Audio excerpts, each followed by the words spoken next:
खोजे होखता लेट भेट कर जनी रोजे टाइम से माई हमार लागतिया खोजे रोज बोलावता रहो बाजना आवता रहो केहू देखी हम निकले तो दे तमे जइब धराई होई कुटाई मिलब ना रहरी के खेत में जइब धराई होई कुटाई मिलब ना सरसों के खेत में।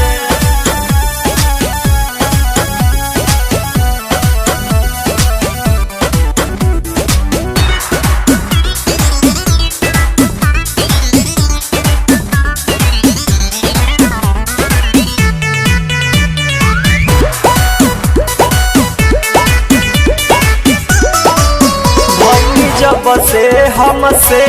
यान सभे शक करता यही से सोची सोची बात हमारा दिल डरता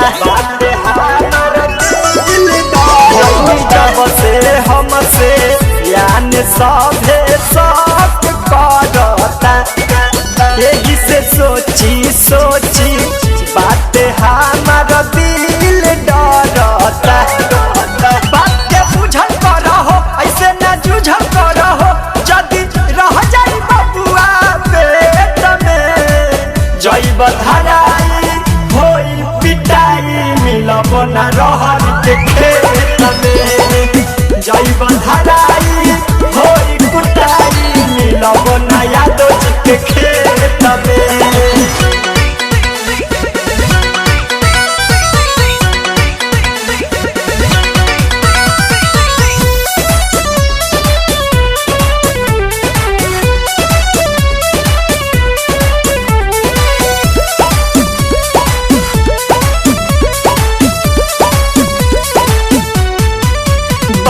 मन प्रियांशु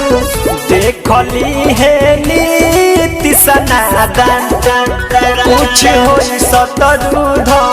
चल जाई तोहरो हो जा मन प्रियांशु देखली है नीति सनातन कुछ होई सतरूध चल जाई तोहरो हो जा खाली तपावल करेलो रोज रोआवल करेलो मजा मारेलो जगह सके तमे